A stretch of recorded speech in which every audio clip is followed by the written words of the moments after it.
Bueno, la idea hoy es ya lanzar, aprovechar esta instancia teórica para lanzar lo que sería la nueva fase del práctico, que es la realización de un plan.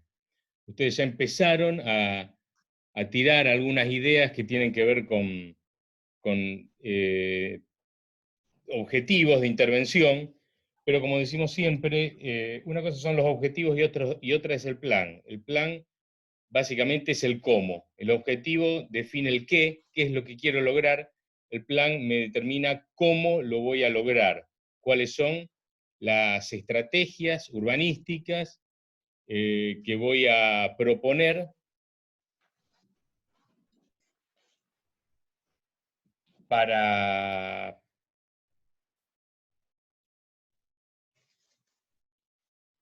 para poder alcanzar los objetivos que me tracé.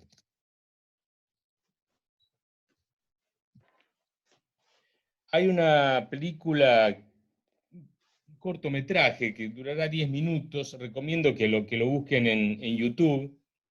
Generalmente cuando uno daba la clase de manera presencial siempre lo pasaba, pero ahora se hace un poco complicado, así que lo voy a mencionar rápidamente, probablemente algunos ya lo haya visto, porque es un clásico de 1968 que se llama Powers of Ten, Potencias de 10, que forma parte de una serie de cortometrajes que realizó un equipo de arquitectos, un matrimonio de arquitectos muy importante en la historia de la arquitectura del siglo XX, que fue el matrimonio de Charles y Ray Eames en Estados Unidos.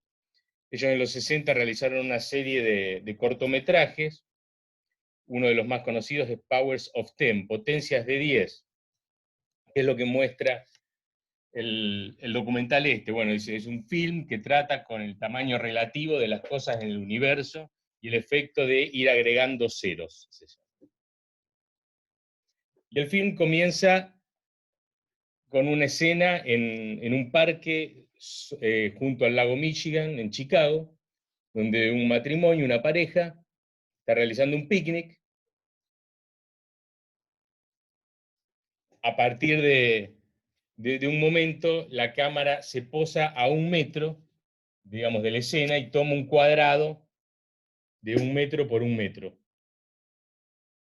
Y a partir de ese momento, rápidamente la cámara empieza a alejarse.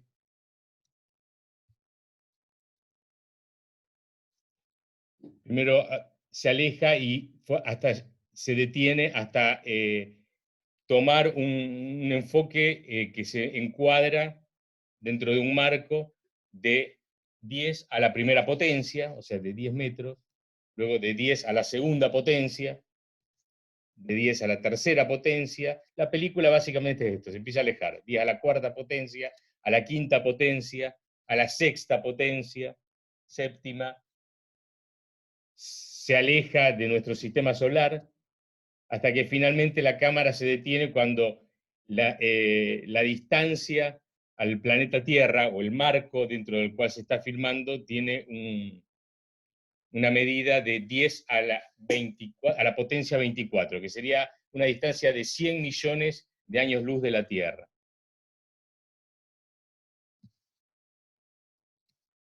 A partir de ese momento la cámara empieza a volver a su foco original rápidamente, vuelve al parque, vuelve a la pareja que en este momento está durmiendo la siesta, se posa sobre la mano y ahí empieza a sustraerse un cero. En vez de ir subiendo, va bajando. Se posa sobre la mano, sobre la piel, entra a los tejidos humano y va atravesando los vasos sanguíneos hasta llegar al último, al grado mínimo de conocimiento que tenemos sobre el cuerpo humano, ¿no?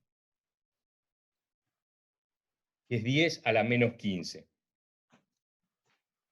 ¿Por qué siempre mostramos esta película?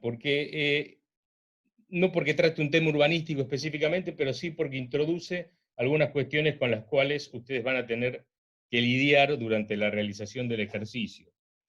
Algunas de estas cuestiones tienen que ver con nuestro objeto de estudio, que es la ciudad, y que hacen a la complejidad del hecho urbano. La primera tiene que ver con lo inabarcable, con lo inagotable, no de todo sistema complejo, sí, en realidad de todo sistema que opera en la realidad. Lo que nos muestra la película es que todo depende de nuestros objetos de medición. La realidad es inabarcable. Yo puedo achicar o puedo agrandar el zoom, pero nunca se termina la realidad. O sea, lo que estamos ante la presencia de lo que se conoce como la paradoja de Zenón, que muchos conocerán, que relata la idea de la carrera de Ulises contra la tortuga, o sea, del infinito. Ulises es 2 veces más rápido que la tortuga, desafía a una tortuga a una carrera, no, perdón, Aquiles contra la tortuga, desafía a la tortuga a una carrera, es 2 veces más rápido y le da una ventaja, pongamos, de 10 metros. A partir del momento en que la tortuga avanza 10 metros, Aquiles empieza a correr. Entonces, Aquiles hace esos 10 metros, como es 2 veces más rápido que la tortuga, cuando él recorre esos 10 metros, la tortuga recorrió 5. Cuando él recorre esos 5, la tortuga recorre 2,50 metros. Cuando él recorre esos 2,50 metros, la tortuga recorrió 1 metro y algo. Y así indefinidamente, si uno lo narra, llega a la conclusión de que es imposible alcanzar a la tortuga. Esa es la paradoja de Zenón. Pero Borges, ¿qué decía? Bueno, lo que nos introduce es la idea de la infinitud. De la infinitud aún cuando vamos reduciendo el tamaño. El infinito no tiene que ver con lo grande ni con lo pequeño, sino tiene que ver con lo inagotable de la realidad. Y esto es una característica de cualquier sistema que se desarrolla en el mundo real, no en el mundo de las ideas. Y nosotros vamos a operar, aunque sea en un trabajo teórico, planteado como un ejercicio académico, sobre la realidad. Y esa realidad es inagotable. Esto contribuye a otro tema que hace nuestra realidad, a nuestro objeto de estudio, que es la complejidad. Es una de las características de cualquier sistema que se desarrolla en la realidad y que tiene que ver y que hace su complejidad. Y esto es que las características del sistema no se pueden describir como la mera sumatoria de las características de sus componentes individuales. Es decir, es un sistema que tiene más cualidades que las cualidades que son características de sus elementos constitutivos. Es decir, es un sistema que tiene lo que se llama cualidades emergentes. Ya vamos a ver cómo es esto, pero básicamente, cuando hablamos de un sistema complejo, entre muchas otras cuestiones, estamos hablando de un sistema en donde los vínculos de los distintos procesos que se desarrollan en su interior no pueden ser totalmente interpretados con una lógica lineal causa-efecto. Por eso es complejo operar sobre este sistema. Y hay otro tema que introduce la película y que tiene más que ver con lo instrumental, con la realización de un plan, que son el de las escalas, las distintas escalas sobre las cuales vamos a operar, que van desde una escala macro, si ven acá el cursor, hasta una escala micro. Como vamos a ver, desde un punto de vista del producto, un plan implica una gráfica que tiene un alto grado de abstracción. Lo que no tenemos que olvidar es que cada vez que estamos trazando una línea de color rojo o pintando una superficie, lo que estamos definiendo es lo que se ve en esta pequeña escala. Es un símbolo. El plano básicamente es un símbolo que encierra una realidad más compleja. Y se trata de ir constantemente de un trabajo de ida y vuelta entre una escala y la otra. Y ahora ya podemos empezar a hablar de qué hablamos cuando hablamos de un plan. Decimos que un plan es un instrumento, en primer lugar. Es un instrumento urbanístico de ordenación integral. En líneas generales podríamos decir que es el instrumento madre del urbanismo, ¿no? El instrumento más importante. ¿Qué define? Define un estado de situaciones deseadas a ser alcanzadas en el corto, en el mediano o en el largo plazo. Yo defino cómo quiero que sea la ciudad o cómo quiero que sea un sector de la ciudad o cómo quiero que sea en el territorio. Algunos de esos estados van a ser alcanzados, los estoy pensando para que se alcancen en el corto plazo, otros en el mediano y otros en el largo plazo.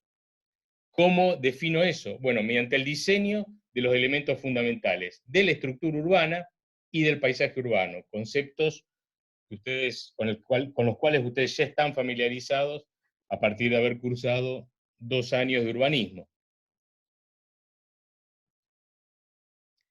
¿Y cuáles son los criterios para definir este escenario futuro?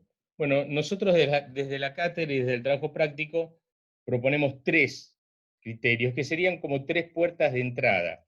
Hay que pensar en lo siguiente: cuando hablamos de un plan, estamos hablando de la definición de la estructura para un sector de nuestra ciudad. Hay distintas formas de acometer la realización, la concreción o la modificación de la estructura actual. Nosotros proponemos 3. Uno es pensar la estructura de nuestra área de intervención a partir del sistema de espacios públicos. La otra es pensar esa estructura a partir de la organización de las actividades en el espacio, sea en el espacio público o en el espacio privado. Y la tercera es a partir de la movilidad, pensar la estructura a partir de todas aquellas cuestiones que hacen a los sistemas de movilidad. Por supuesto, no son entradas excluyentes. En realidad, yo puedo decir, voy a abocarme a definir el plan, empezando por la definición del sistema de espacios públicos, pero voy a tener que moverme entre estas 3 dimensiones, sin lugar a dudas. Vamos a tirar algunas ideas ahora acerca de qué implica empezar a pensar la estructura de un sector de la ciudad entrando por algunas de estas cuestiones. La primera es el sistema de espacios públicos.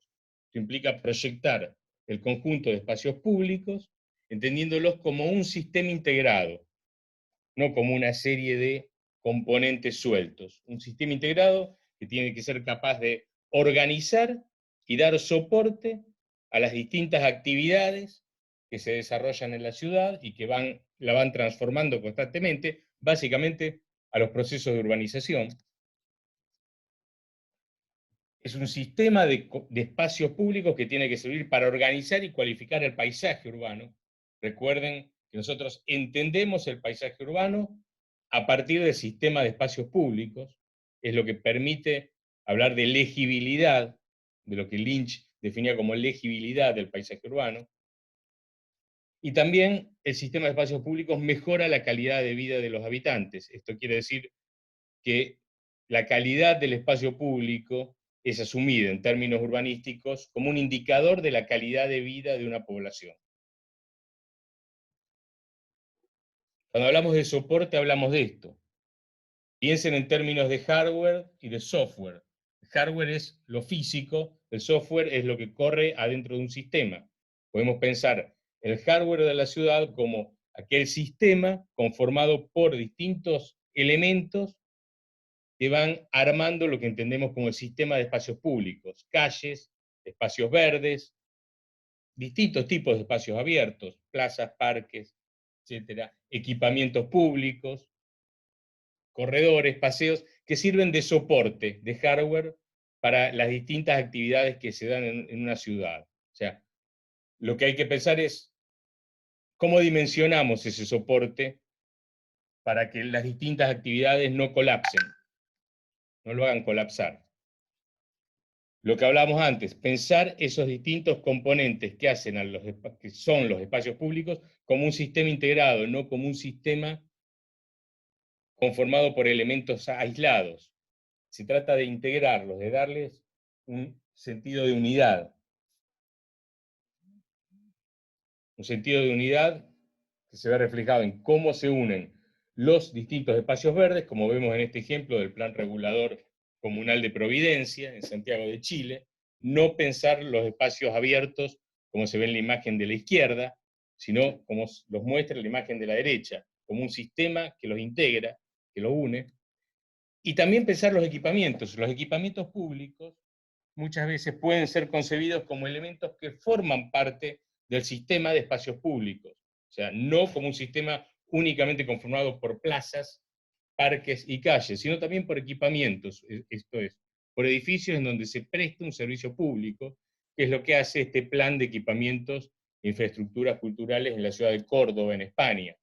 ¿no? Los equipamientos están pintados acá en turquesa y forman parte del sistema de espacios públicos. Esto nos obliga también a pensar en la escala y el radio de incidencia de los distintos equipamientos públicos. Hay equipamientos que van a tener un radio de incidencia territorial o regional, hay otros equipamientos que van a tener un radio de incidencia urbano, otros barrial, otros vecinales, y eso nos tiene que servir para organizar estos distintos equipamientos dentro de un sistema que los contenga. La distribución de los espacios públicos y de los equipamientos, pensando justamente en sus radios de incidencia, como muestra esta imagen de este proyecto para una ciudadela en Colombia. Lo que muestra el dibujo, el gráfico este es cómo están distribuidos los espacios verdes de manera tal de que todos los habitantes de ese futuro barrio tengan acceso caminando a un espacio verde sin tener que desplazarse más de 5 minutos a pie. Y pensar en la potencialidad que tiene el sistema de espacios públicos para organizar un sector de la ciudad, para definir la estructura, como elemento protagónico de la estructura urbana, que es lo que se intenta abordar en este plan, en esta propuesta, para un barrio, que es el barrio Martínez Montañés, que es una suerte de barrio de interés social, que está en la ciudad de Sevilla, que es este conjunto que vemos aquí. Es básicamente el estado del barrio en la actualidad, y como vemos, los espacios públicos son simplemente vacíos, meros vacíos públicos. Si hay algo de lo que adolece este barrio es de estructura. Lo que se intenta hacer es darle una estructura. Se propone básicamente una estructura lineal conformada por un acueducto, un carril de bicicleta y un tranvía, que es una estructura lineal, conforman una columna vertebral que va a atravesar todo el barrio, y conforman un paseo lineal,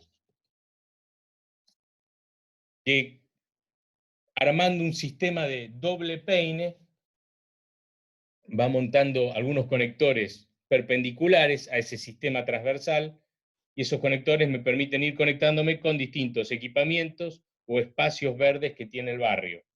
Y a su vez, permiten conectar el barrio con el entorno, con los barrios vecinos, pero también con el entorno natural. La idea es definir la estructura del barrio a partir del sistema de espacios públicos y darle un sentido, darle un orden. Otro ejemplo interesante, sobre todo porque hace referencia a esto de lo que hablábamos al principio, este trabajo de ida y vuelta, de hacer zoom y alejarnos constantemente cuando hacemos un plan, que es la propuesta esta para San Vicente, que es un barrio en la ciudad de Córdoba, Córdoba, Argentina. Es un barrio desarrollado durante el siglo XIX, típico barrio de clase media baja, pero que había entrado en un proceso de deterioro a partir de las últimas décadas del siglo XX. Gente que todavía quiere entrar.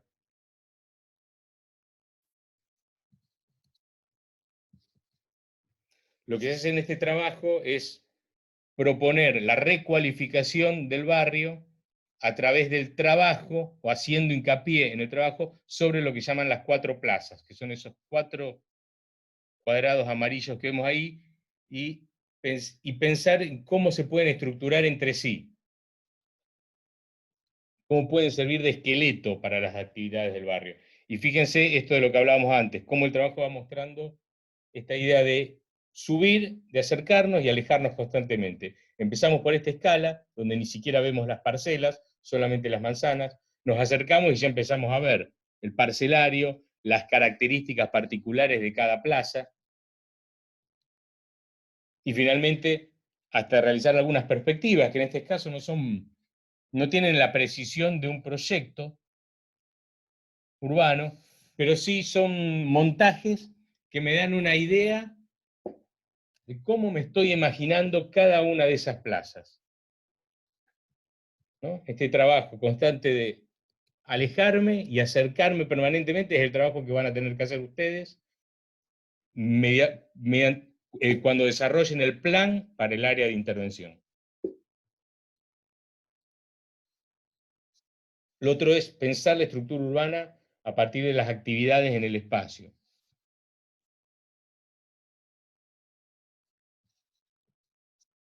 O sea, se trata de organizar las actividades existentes, pero también las nuevas actividades que ustedes puedan proponer, definiendo las condiciones espaciales para que éstas se puedan desenvolver.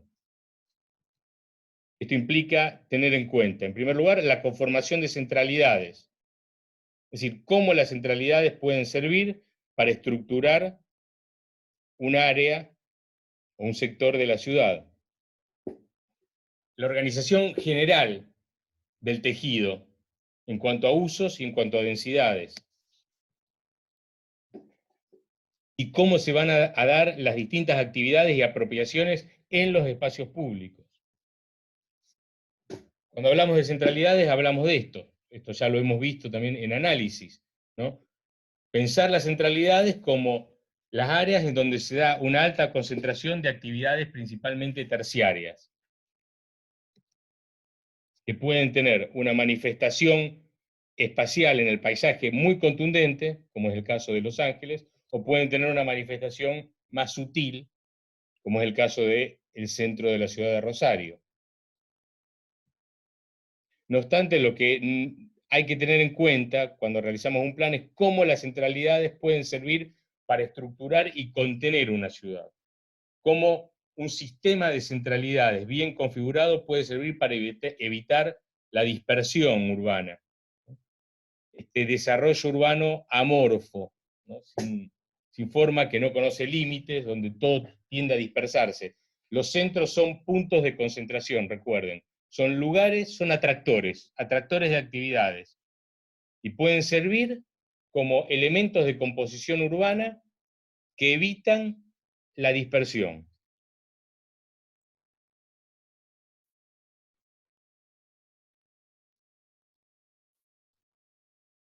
Bueno, quedan 10 minutos todavía. Y para que un centro se pueda consolidar, tenemos que pensar en su escala, que es lo que define Yangel en Ciudades para la Gente. En este caso, Yangel dice que una centralidad no debería tener un diámetro mayor a 1 kilómetro, porque esto la hace recorrible a nivel peatonal. Si yo pienso que una centralidad tiene un diámetro, se escribe en un círculo con un diámetro mayor a 1 kilómetro, ya la gente tiende a dispersarse y tiende a usar el automóvil. Lo que es fundamental para consolidar una centralidad es que ésta sea recorrible peatonalmente, ya sea una centralidad que pueda abarcar un área o una centralidad lineal. Cuando pensamos en una centralidad lineal, como puede ser Avenida San Martín, en Rosario, en realidad no estamos pensando en una centralidad, estamos pensando en una sucesión de centralidades lineales que se van articulando entre sí. Y también pensar que si vamos a tratar de arribar a la estructuración de un área o de una ciudad pensando en su sistema de centralidades, es pensar que cada centralidad tiene una característica particular, como lo define el Plan Urbano de Rosario. Hay centros comerciales, pero hay centros que son más administrativos, que están más vinculados con equipamientos públicos, hay áreas de nueva centralidad, hay áreas que están referidas a un determinado tipo de actividad comercial o administrativa, etc. Hay distintas formas de calificar o de cualificar las centralidades. Hablamos de la organización de las actividades del espacio y yo decía que esto implica pensar en cómo organizamos el tejido en términos de usos admitidos y en términos de densidades. Y acá se ve un paralelismo interesante en general. Estos dos planos son dos planos del plan regulador de Recoleta, en Santiago de Chile. El plano de la izquierda me muestra los usos del suelo y el plano de la derecha las densidades edificatorias admitidas. Como ven, hay una relación, son dos planos que van de alguna manera hermanados. Es muy difícil encontrar un plano de usos de suelo que me define cuáles son las actividades admitidas en cada uno de los sectores que conforman este barrio, y el otro lo que me está mostrando es cuáles son las alturas y los niveles de ocupación del suelo admitidos en cada uno de los sectores que conforman el barrio. Son dos planos que hay que trabajarlos a la par, inevitablemente. Y pensar, como decíamos recién, en las densidades. Este es un tema que se suele olvidar y se suelen definir de manera abstracta, pero la densidad de viviendas o de población es un indicador de sostenibilidad. En la actualidad hay un consenso a nivel global de que alrededor de la idea de que una densidad de 150 viviendas por hectárea aproximadamente es una densidad adecuada en términos de sostenibilidad. Pero lo que tenemos que pensar es si el sistema de espacios públicos, en este caso la trama, la calle, permite soportar un aumento soporta un aumento en la densidad o no. Recuerden esa relación de la que hablábamos hace un rato entre hardware y software. Si nuestro hardware soporta lo que le queremos meter adentro. Y también si hablamos de densidad, tenemos que pensar en cómo se va a lograr la densidad que proponemos. Recuerden este gráfico que mostrábamos siempre en análisis. Nos está mostrando la misma densidad, 75 viviendas por hectárea, pero cómo hay distintas maneras de alcanzar esa densidad. Y eso tiene un impacto directo en cómo se usa el espacio público. Y también la densidad tiene un impacto directo en la dispersión. Antes hablábamos de pensar las centralidades como herramientas que nos pueden servir para evitar procesos dispersivos. Bueno, también las densidades nos sirven para eso. Cuanto mayor sea la densidad poblacional o de viviendas, más posibilidades voy a tener de evitar la dispersión, esto es, el uso del automóvil. Y también las densidades y las actividades que se realizan en el tejido me van a servir para consolidar básicamente para consolidar la vitalidad del espacio público, lo que Yangel entiende como la vitalidad del espacio público. Yangel establece esta diferencia entre dos tipos de actividades que se pueden dar en el espacio público, en el espacio libre: actividades de tránsito y actividades de permanencia, que, como vemos en estos relevamientos que se realizan en ciudades canadienses, son más o menos equiparables. La mayor cantidad de actividades son actividades de tránsito, el 52%, y el 48%, casi el 50%, son actividades de permanencia. Pero la característica que tienen es que las actividades de permanencia absorben la mayor cantidad de tiempo de uso del espacio público. Por eso es importante fomentar actividades de permanencia, porque son las que determinan la vitalidad del espacio público. Y esto se logra también trabajando de una manera articulada. Los usos en el tejido, esto es, las actividades en el espacio privado, con las actividades del espacio público, como se ve en este ejemplo que muestra Gell de la ciudad de Melbourne, ¿no? Como en un área de la ciudad de muy baja vitalidad en el espacio público, cambia la normativa del tejido, se empiezan a admitir determinadas actividades en las plantas bajas, y eso cambia totalmente el uso de la calle, del espacio público. Vuelvo a lo que decíamos antes, estamos pensando la estructuración del área a partir de la organización de las actividades. Y es lo que hace el plan de la ciudad de Portland en Estados Unidos, conocido como el plan de los barrios de 20 minutos. Lo que se hace en la ciudad de Portland es pensar la ciudad como un conjunto de barrios en los cuales un habitante del barrio no debería tener que caminar más de 20 minutos para acceder a cualquier servicio básico o a los comercios de cercanía. Entonces, lo primero que hacen es un análisis de los distintos barrios de la ciudad de Portland. Los que están en colores más claros, en este caso, en amarillos, son los que están mejor servidos en ese sentido, y los más oscuros son los que están peor servidos. Aquellos barrios en donde cualquier habitante tiene que desplazarse más de 20 minutos para acceder, repito, a un comercio de cercanías o a un equipamiento, a un servicio de uso cotidiano. De lo que se trata es de pensar la ciudad como un conjunto de barrios equilibrados en ese sentido. Y eso es pensar la estructura a partir de las actividades. Y volvemos a pensar en algo que ya habíamos mostrado antes. en cómo cada tipo de comercio o cada equipamiento tiene un radio de incidencia. Algunos un radio de incidencia barrial y otros un radio de incidencia territorial.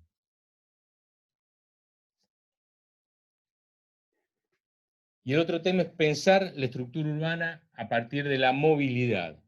Y veo que nos estamos quedando sin tiempo, así que para no cortar el, el diálogo, el monólogo, más bien, hasta ahora. Mientras, cuando hable con la movilidad, vamos a hacer así. Cortamos ahora y nos queda 1 minuto y medio. Estoy yendo más rápido de lo que pensaba. Y en 1 minuto, en 2 minutos, yo abro la próxima reunión. ¿Ok? ¿Listo? Bueno, Roberto, perfecto.